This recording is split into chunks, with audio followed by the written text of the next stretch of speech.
right, this is 2.1. It's about multiplying fractions. Could have a volunteer read our learning target where it says LT right underneath the title of Natalie.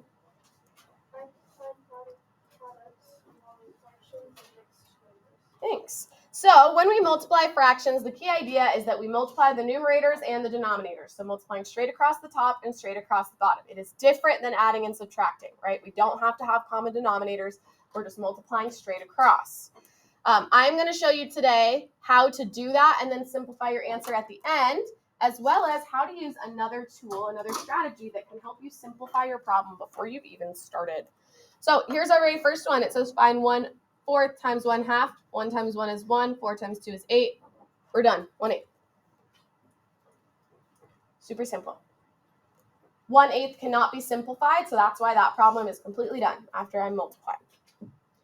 But if I go to the next problem, 8/9 times 3/4, and I multiply across, 8 times 3 is 24, and 9 times 4 is 36. This fraction is not simplified. Does anybody know what fits evenly into 24 and 36? What I would want to divide them by to simplify it? Kaden? 6 would, but there's something larger that also fits. If we did divide by 6, that'd be fine. We would just need to divide again. Ratisha? 8 does not fit evenly into 36. Tanner? 12. Yeah.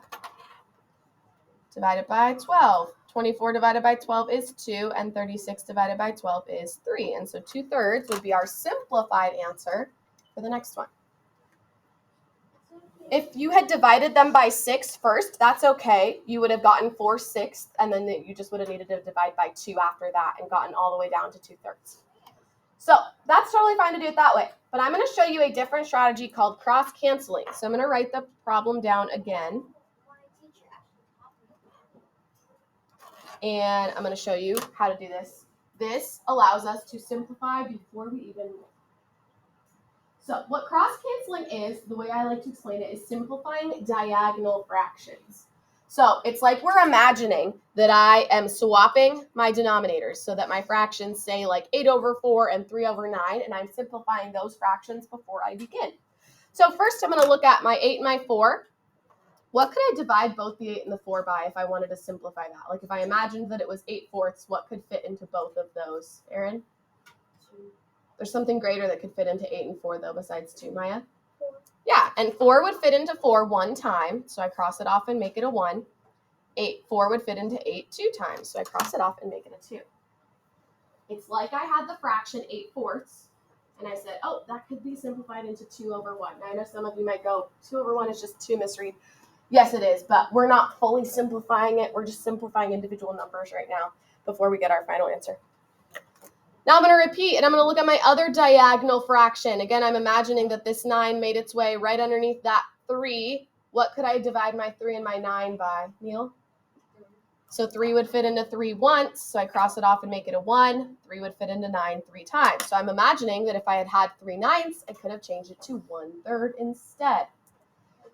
Now that I've done that, my problem says 2/3 times 1/1. That's just going to be 2/3. We got the same exact answer. We just didn't have to simplify as large of numbers. I was able to work with smaller numbers and simplify those instead of working with 24 and 36 at the end. Ratisha? You do not have to, but I'm going to tell you that especially if you're in challenge math, you should be doing this because in pre-algebra, Mrs. Ettinger is going to be using this all the time. And as you go through math, this is going to save you so much time. So I will keep showing you on the rest of the problems. So if you're like, this is super confusing, you're going to see it several more times. All right, the next one says you have 2/3 a bag of flour. Use 3/4 of the flour to make empanada dough. How much of the entire bag do you use to make the dough? Who remembers what the word of means? What operation the word of indicates? Let me see of. Mia? Does not mean subtraction. Grayson? Yeah, when I say like half of something, I'm saying to multiply that by a half. So that word of means I should be multiplying these two fractions together. If I know how much of the bag is full and I know what portion of that I'm using, I'm multiplying my two fractions. 2/3 times 3/4. I'm going to again show you the cross-canceling strategy instead of multiplying straight across. So we're going to look first at our 2 and our 4. Okay, we could have looked at the 3 and the 3. It doesn't matter. Okay, we're imagining that this became 2/4. What could I divide my 2 and my 4 by to simplify 2/4? Logan? 2 divided by 2 would be 1. 4 divided by 2 would be 2. So I'm saying, hey, if I have 2/4, that can instead be simplified to 1/2. Now I'm going to look at my other diagonal, my 3 and my 3. Imagining that this says 3/3. What could I divide both the 3's by to make those smaller? Dash? Yeah, 3 divided by 3 is 1. And again, 3 divided by 3 is 1. I'm imagining if I had 3/3, I could simplify that down to be 1/1. Now that I've simplified my diagonal fractions, now that I've cross-canceled, I can multiply straight across the top. 1 times 1 is 1, and across the bottom, 1 times 2 is 2. So 1/2 of the bag, that's what's left. Or that's what we used. Sorry. What questions do you have about that example? Okay.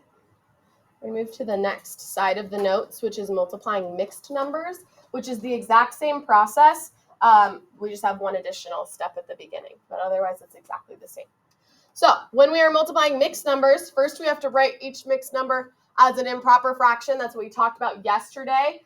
Some of you learned like going around the world to do that. And then once we've done that, we can use the same strategy we just talked about, multiplying straight across. We can even use cross-canceling. So I'm going to start with this one, 1/2 times 2 3/4. I first need to rewrite 2 3/4, that mixed number, as an improper fraction. Can somebody tell me what 2 3/4 would be as an improper fraction if I changed it into an improper fraction? What it would be? Natalie? Yep, because 4 times 2 is 8, plus 3 is 11, and the denominator remains the same, 11/4. All right, now I'm going to look for cross-canceling and see if I can do anything. If I look at the 11 and the 2, and I imagine this was 11/2, is there anything that fits evenly into 11 and 2 besides 1? So I'm going to leave those alone. How about 1/4? Would I be able to simplify 1/4 at all? No, so there's no cross-canceling here, which means I'm just going to multiply straight across my numerators and denominators. 1 times 11 is 11, and 2 times 4 is 8. Is 11/8 a simplified answer? It's not. Can somebody tell me what 11/8 should be, what we should rewrite it as, Shelby? Yep, because I should always write my answer as a mixed number if I end up with something that is more than 1. If I end up with an improper fraction, a fraction worth more than 1, I should always change it to be a mixed number for my answer. Questions about that one? All right, last one. This time we have 2 mixed numbers, so I need to change both into improper fractions before I begin. Who can tell me what 1 4/5 would be as an improper fraction? Graham? Because 5 times 1 is 5, plus 4 is 9. Denominator remains the same, stays as a 5. What about the 3 2/3? Who can tell me what 3 2/3 would be as an improper fraction if I changed it to that form? What would that be? Letitia? Because 3 times 3 is 9, plus 2 is 11. Denominator stays the same, 11/3. All right, I'm not going to do any covering up of anything. Does anybody see any cross-canceling they think we're going to do here? Like 2 numbers, 2 diagonal numbers, and what we could divide them by? Tanner? What am I going to divide them by? Yep, 9 divided by 3 is 3. 3 divided by 3 is 1. Is there going to be any other cross-canceling in this particular one? Nope, because the 11 and the 5, there's nothing that fits into both of those besides 1. All right, now I'm ready to multiply straight across the top. 3 times 11 is 33 for my numerator. 5 times 1 is 5 for my denominator. And then what would I rewrite 33/5 as for my final answer here? Dash? 6 3/5. Correct, because 5 fits into 33 6 times with 3 pieces or 3/5 left over. What questions do you have about that? Okay.